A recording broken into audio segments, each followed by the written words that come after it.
Hello everyone, कैसे हैं आप सब? आई होप आप सब बिल्कुल फिट एंड फाइन होंगे। और आज हमारे साथ है निखिल शर्मा, मेरा ही बैचमेट, मेरा ही फ्रेंड और मेरा ही बेंचमेट भी, जो कि गोहाना से हैं। आप सब जानते होंगे बहुत अच्छे से। इन्होंने फर्स्ट अटेम्प्ट में ही नोर सेट क्रैक किया है। ये हमारे बैच में से पहला ऐसा स्टूडेंट है, हमारे कॉलेज से भी ऐसा पहला स्टूडेंट है जिसने फर्स्ट अटेम्प्ट में नोर सेट क्रैक कर दिया। तो क्या क्या चैलेंजेस इन्होंने फेस किए और क्या-क्या चीजें ऐसी थी जो इन्होंने अपनी तरफ से स्ट्रेटजी लगाई और कुछ अलग करके दिखाया। ये बहुत प्राउड की फील है मेरे लिए तो है ही कि अपने ही शहर से गोवाना से और अपने ही बैचमेट को इंट्रोड्यूस कर रहा हूँ मैं सबके सामने कि इन्होंने फर्स्ट अटेम्प्ट में नोर सेट कैसे क्रैक किया। मेरे को तो बहुत खुशी हो रही है। तो इसी के साथ मैं जानना चाहता हूँ, और हमारे जो छोटी सी फैमिली है, UMC family, universe medical channel से जो जुड़े हुए हैं, वो भी जानना चाहते हैं कि ऐसी क्या स्ट्रेटजी थी जो मोस्ट इफेक्टिव रही आपके लिए, और आपने क्या क्या चैलेंजेस वहाँ पे फेस किए, कैसे ओवरकम किया जाए उस टाइम पे। कम टाइम में इफेक्टिव स्ट्रेटजी बतानी है आपको हम सब के लिए, ताकि हम भी आपकी तरह कुछ कर पाए। और आपको बताना है कि उस स्ट्रेटजी में कितना टाइम हमें कंज्यूम करना चाहिए, स्टडी को देना चाहिए, कितना इनफ होता है, ज़्यादा पढ़े या फिर रेगुलर कंसिस्टेंसी, वो जो भी आपने फॉलो किया वो हम सब जानना चाहते हैं। तो please welcome Nikhil Sharma from गोवाना। Hello everyone. और अब तो ये नर्सिंग ऑफिसर हैं पुडुचेरी में, कॉन्ग्रेचुलेशन फर्स्ट। और अब हमें गाइड करने आए हैं निखिल शर्मा, सबसे पहले हमारे चैनल पे ही आए हैं, ध्यान रखना यूएमसी वालों, आपके लिए बुलाया है। तो अब सर बताएंगे कि क्या डेली रूटीन था, क्या शेड्यूल था, कितने टाइम इन्होंने लगाया है, और कैसे इनकी जर्नी रही है कॉलेज से कोचिंग सेंटर, कोचिंग सेंटर से फिर एमएससी एम्स, और उसके बाद इन्होंने करा एम्स करेक्ट। तो वो पूरी जर्नी इनके साथ डिस्कस करेंगे। तो सर आपका वेलकम है। Thank you sir. Please introduce करवाएं हमारे छोटी सी फैमिली में कि कैसे स्ट्रेटजी रखें। हेलो एवरीवन, मेरा नाम निखिल है। और जैसे ही आपने अभी सर से सुना कि मेरा अभी नोट सेट 9 में क्लियर हुआ है।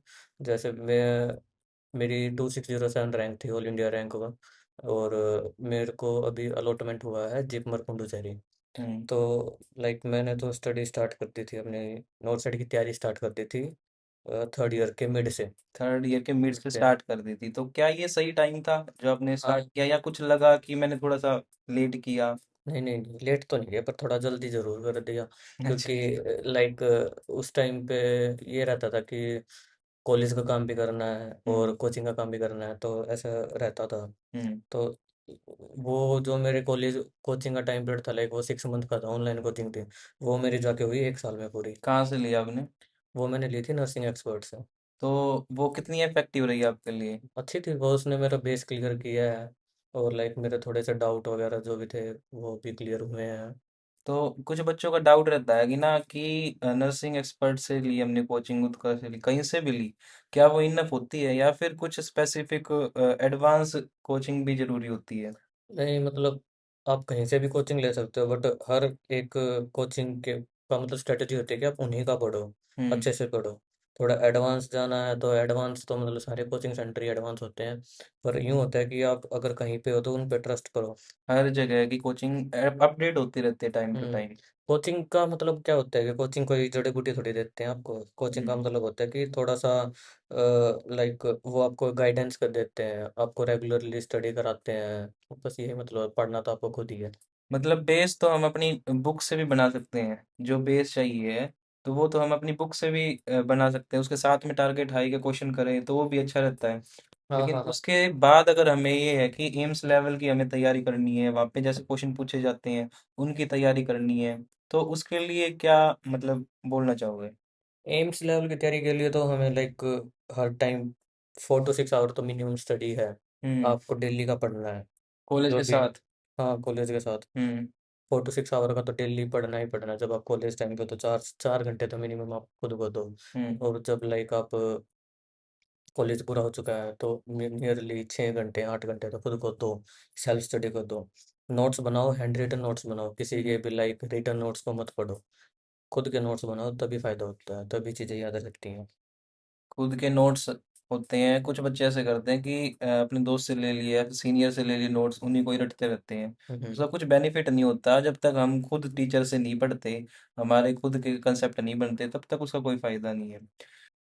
तो कोचिंग सेंटर सभी अच्छे होते हैं, अपना बेस्ट देते हैं। किसी कोचिंग सेंटर से ले लो तो ये चीज़ मायने नहीं रखती कि वो कम पढ़ाएंगे ज़्यादा पढ़ाएंगे, वो अपना बेस्ट ही देंगे हर बारी, चाहे किसी सेंटर से पढ़ते हैं। उसके बाद सर ने बोला कि ना अपने हैंड रिटन नोट्स होने चाहिए, किसी से नोट्स लेने नहीं चाहिए, और समझ में तो आने नहीं, जो आपने समझ रखा कंसेप्ट बना रखे हैं वही काम आना है लास्ट में तो। थ्योरी काम आती है लास्ट में तो। लास्ट में तो वही दिखता है कि मैंने क्या याद किया था, ये लाइन यहाँ पे लिखी हुई थी, वहां से क्वेश्चन आया हुआ है। ऐसा ही होता है। तो अपनी थ्योरी के ऊपर तभी पकड़ बनेगी जब खुद के हैंड रिटन नोट्स होंगे, किसी और के तो नहीं चलेंगे। हम्म। अब हम ये जानना चाहते हैं कि क्या क्या चैलेंजेस फेस करते हैं ड्यूरिंग प्रिपरेशन। कुछ बच्चे होते हैं कि बोलते हैं सीटिंग नहीं बनती। कितने टाइम की आपकी सीटिंग बनी थी? मेरा हो जाता था लाइक दिन में 6 से 8 घंटे का मैं पढ़ लेता था। 6 से 8 लगातार? लगातार तो कोई नहीं पढ़ पाता, लगातार नहीं होता। हम्म। लाइक बीच में इंटरवल लेके ब्रेक लेके ऐसा होता है। 2 घंटे पढ़ लिया, फिर आधा घंटा रेस्ट कर लिया, फिर 3 घंटे पढ़ लिया, आधा घंटा रेस्ट कर लिया। जब मूड हो गया जो पढ़ लिया। हम्म। ऐसा होता है। कभी भी दिमाग पे फोर्स नहीं करना चाहिए कि भाई पढ़ना है पढ़ना है पढ़ना है, ऐसा नहीं होना। हम्म। जितना आपके मतलब आपका मन है उतना पढ़ो। पर अच्छे से पढ़ो, जो जितने देर पढ़ रहे हो वो अच्छे से पढ़ो। क्या शेड्यूल क्या रहा था आपका? मतलब क्या मेरा शेड्यूल रहता था, डेली रूटीन क्या रहती थी? मेरा शेड्यूल कुछ मतलब ऐसे कोई फिक्स शेड्यूल नहीं था। हम्म। जिस टाइम पे मैं फ्री हूँ उस टाइम पे मैं पढ़ लिया। मान लो मैं 9 बजे से बैठा हूँ पढ़ने, हम्म। 9 से 12 पढ़ लिया, 3 घंटे पढ़ लिया। फिर 1 घंटा रेस्ट कर लिया, फिर दोबारा पढ़ा। फिर हम्म। 1 घंटा रेस्ट कर लिया, आधा घंटा रेस्ट कर लिया। फिर ऐसे ही होता, लाइक नियरली 8 9 10 बज जाते थे रात के, क्योंकि और कुछ काम तो होता नहीं। जब तैयारी करने चलते तो कुछ काम नहीं होता। हम्म। सिर्फ एक ही चीज़ दिखती है कि नोर हमें सेट। पढ़ना है। नोर सेट। हाँ, नोट सेट देना है, नोट सेट देना है, पढ़ना है, जॉब लगना है। हम्म। और कुछ काम नहीं होता। बस यही है। तो टोटल अगर दिन की बात करें, पूरा दिन में कितना हो जाता था, कितने आवर्स स्टडी को देते थे? पूरा दिन में तो अब कुछ भी मतलब कोई फिक्स नहीं है फिर ना, भी लाइक लगभग आठ इतने आवर्स तो चले ही आठ जाते थे। 8 घंटे, 10 घंटे, 12 भी हो जाते हैं कभी कभी। और लास्ट में कितना हो गया था सीटिंग? लास्ट तक भी सेम ही रहा था मेरा। तो एक टू। मेरा मेरा ये रहता है कि अगर मैंने कोई फिक्स बना लिया ना हम्म। कि 10 दिन में पीडियाट्रिक खत्म करनी है, 10 दिन में साइकेट्री खत्म करनी है, तो करनी है। हम्म। 10 दिन में हो या फिर उससे पहले हो, अच्छे से करनी है। हम्म। तो मेरा बस ये रहता है, वो कितने दिन में हो, मेरी किस सीटिंग में होगा, वो किस तरीके से होगा, ऐसा होता है। मतलब मैं ज़्यादा प्रेशर नहीं दिया, जब मन था जब अच्छे से की, तो लगभग 8 से 12 घंटे हो जाते थे पूरे दिन के। 8 से 12 घंटे हो जाते थे। तो उस शेड्यूल तो किसी का भी कुछ भी हो सकता है, सबका ही अलग ही होता है। हम्म। अपनी एडजस्टमेंट के अकॉर्डिंग होना चाहिए, कंफर्टेबल होना चाहिए उसके लिए, तभी अच्छी हो पाती है शायद। उसके साथ मैं ये पूछना चाहता हूँ कि जो भी आज चले हुए हैं बच्चे, जैसे वो सोचते हैं कि ना पहले मैं अपना कॉलेज कंप्लीट कर लूँ, डिग्री कंप्लीट कर लूँ, उसके बाद मैं तैयारी करूँगा, 1 साल दूंगा, फिर मैं करूँगा। नहीं नहीं, क्या ऐसा सोच सही है? नहीं नहीं, ऐसा नहीं होना चाहिए, क्योंकि कॉलेज लाइफ में इतना नहीं पढ़ाया जाता। हम्म। और ना ही हम इतना पढ़ पाते हैं। हम्म। तो हमें खुद से एक अलग एफर्ट डालने पड़ते हैं। थर्ड ईयर से मैंने तो थर्ड ईयर से कोचिंग स्टार्ट कर दी थी, जैसे मैंने बताया। थर्ड ईयर तो के मिड। हाँ, थर्ड ईयर के मिड से स्टार्ट कर दी थी। हम्म। तो फिर लाइक उसके बाद आपको खुद पढ़ना होता है, कुछ एक्स्ट्रा एफर्ट्स डालने पड़ते हैं। हम्म। कॉलेज में इतना नहीं होता। पर आपको खुद अलग से एफर्ट डालने पड़ते हैं। हम्म। जरूरी नहीं है कि आप फोर्थ ईयर के बाद पढ़ोगे। फोर्थ ईयर के बाद भी पढ़ सकते हो अगर आपका बेस क्लियर है। पर हम्म। जितनी अच्छे से आप तैयारी स्टार्टिंग से करोगे तो अच्छा ही होता है। अगर पहली बारी में ही क्लियर करना अटेम्प्ट, तो फिर फर्स्ट स्टार्टिंग से ही पढ़ना पड़ता है। कैसा लगा, मतलब कितना डिफिकल्ट लेवल था नो सेट का? पहली बार ये अटेम्प्ट दिया है। डिफिकल्ट तो लाइक इतना नहीं था, मिड था। ना ज़्यादा इजी था ना ज़्यादा मुश्किल था। मिड था, लाइक पेपर सोल्व हो जाता है। बस जो हमारी गलती होती है वो होते हैं नेगेटिव नेगेटिव अटेम्प्ट होते हैं ना, उनमें ज़्यादा होता हम्म। है। कि जितने ज़्यादा आप नेगेटिव अटेम्प्ट करोगे उतने ज़्यादा आपके मार्क्स कटेंगे, उसी उतने से ही ही ज़्यादा। भाग जाते हैं। क्योंकि एक एक नंबर से बहुत ज़्यादा रैंक पीछे चले जाते हो। हम्म। बहुत ज़्यादा। तो एक एक नंबर बहुत मायने रखता है, तो तो नेगेटिव। उसके लिए नेगेटिव मार्किंग को रोकने के लिए क्या किया आपने, क्या स्ट्रेटजी थी आपकी, क्या स्ट्रेटजी थी? जैसे प्री में तो सबसे मेन होता है टाइम हम्म। मैनेजमेंट। क्योंकि प्री का पेपर टाइम पे पूरा नहीं हो पाता है। हम्म। तो उसको तैयारी करने के लिए आपको टेस्ट सीरीज देनी पड़ेगी, टेस्ट देने पड़ेंगे, टेस्ट बंक करने पड़ेंगे। डेली का 2 2 टेस्ट देने पड़ेंगे। हम्म। तो ऐसे सीटिंग बनानी पड़ती है, टाइम देना पड़ता है, तैयारी करनी टेस्ट पड़ती है। सीरीज कोई भी ज्वाइन कर लो। हाँ, कोई भी ज्वाइन कर लो, क्योंकि टेस्ट सीरीज के क्वेश्चन को थोड़ी आते हैं पेपर में। हम्म। यूँ नहीं होता कि भैया आपके एक टेस्ट सीरीज से 10 क्वेश्चन आ गए, 15 आ गए, ऐसा नहीं होता। और टेस्ट सीरीज कभी भी क्वेश्चंस के लिए नहीं करते, करते टेस्ट सीरीज करते हैं अपना टाइम मैनेजमेंट करने के लिए, और हम्म। थोड़ी यूँ देखने के लिए कि आपको कितना आता है। रीडिंग स्ट्रॉन्ग करने के लिए, जल्दी हम्म। से क्वेश्चन को रीड कर सके, हम्म। और प्रैक्टिस हो जाती है एक तरह से। लेकिन मेन फोकस होना चाहिए थ्योरी के ऊपर ही, थ्योरी काम आएगी लास्ट में। थ्योरी ही है सबसे कितने ज़्यादा। टाइम आपने रट दी थी, मतलब कितनी बार ही उसको रिपीट रिवीजन किया था? मैंने एक बुक को, एक अपने नोट्स को कम से कम भी 6 या 7 बार तो पढ़ा होगा। पूरे सिलेबस को 6 से 7 बार? हाँ, 6 या 7 बार। उसके बाद तो छप गया होगा दिमाग में। पेपर में लाइक ऐसा था कि कोई क्वेश्चन आया कि हाँ भाई ये इस जगह पे लिखा हुआ है, इस नोट्स में लिखा हुआ है, मेरे को ये थोड़ी आता कि ये क्वेश्चन मैंने को वहाँ पे इस क्वेश्चन में पढ़ा है। हम्म। ऐसा नहीं होता यार, ऐसे होता था मेरे को तो कि हाँ भाई ये क्वेश्चन आया है, हम्म। ये कंसेप्ट मैंने नोट्स के इस पेज पे पढ़ा है, हम्म। ये यहाँ पे लिखा हुआ है। देखो आप इतनी बार ही पढ़ लोगे किसी चीज़ को तो होता ही है। ऐसा नहीं होना चाहिए कि आप 10 बुक लेके बैठे हो, एक ही सब्जेक्ट की 10 बुक पढ़ रहे हो, हम्म। सबको एक एक बार पढ़ रहे हो, ऐसा नहीं होना चाहिए। एक किताब को पढ़ो 10 से 12 बार, कुछ भी हो ये सकता है। बहुत अच्छी बात है कि 10 किताबों को पढ़ने से अच्छा है कि एक किताब को 10 बारी पढ़ो। हम्म। वो बेटर है।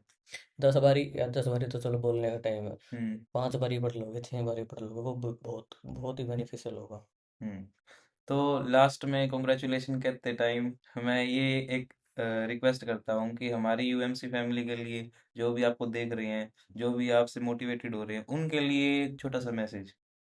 मैसेज तो यही है कि बस अपना तैयारी करते रहो, फोकस से पढ़ते रहो, फर्स्ट अटेम्प्ट में अगर करना है ना तो उसके लिए ही डेडिकेटेड रहो। हम्म। बस पढ़ते रहो और कुछ नहीं है, बस अपना थोड़ा मज़े से पढ़ो। हम्म। फो दिमाग पे बोझ लेके मत पढ़ो। मजे से पढ़ो, दिमाग पे बोझ मत लो। मेरा तो यही थ्योरी है, यही फंडा है, अपना मज़े लेके पढ़ो, हम्म। चीज़ों को कंसेप्ट की तरह याद करो। बहुत अच्छा। बहुत अच्छी बातचीत रही है। और बहुत अच्छा शेयर किया सर ने अपना एक्सपीरियंस, कैसे इन्होंने प्रिपेयर करा। हम भी उसी को ना एक पाथ बना के, इनसे कुछ सीख के अपनी लाइफ में भी ऐसे इम्प्लीमेंट कर सकते हैं। डिसिप्लिन के साथ पढ़ेंगे तो डेफिनेटली एक दिन क्रैक हो जाएगा। और अगर किसी का नहीं होता, उसके लिए क्या बोलना चाहोगे? नहीं होता यार, लाइफ। बच्चे डिप्रेशन में चले जाते नहीं हैं। नहीं नहीं, लाइफ थोड़ी खत्म हो रही है, अगली बार ही होगा, अभी नहीं हो रहा तो कुछ कमी रही होगी। हम्म। लक और मेहनत दोनों चाहिए होती है। हम्म। ठीक है। मेहनत मेहनत सब कुछ नहीं होता है, लक लक कुछ नहीं होता, दोनों का बराबरी चाहिए होती है। हम्म। आज नहीं हुआ, कल तो होगा। मतलब लगे रहो। पढ़ाई कभी भी वेस्ट नहीं जाती। कभी भी वेस्ट नहीं जाती, कहीं ना कहीं यूटिलाइज होगी, जरूर मिलेगा उस चीज का, बस लगे रहो। लगे ये रहो। चीज है। नोट सेट नहीं है, एमएससी है। अगर हम्म। आप एम से एमएससी करते हो तो बहुत ही फायदा है।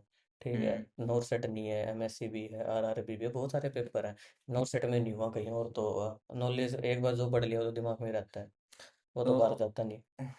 मेरे को जितना समझ में आया है कि लगे रहो, जब तक कुछ नहीं होता लगे रहो, यही की पॉइंट है। इसके अलावा कुछ नहीं है, चीज़ों को रिपीट करते रहो, रिवाइज करते रहो, वही की पॉइंट है।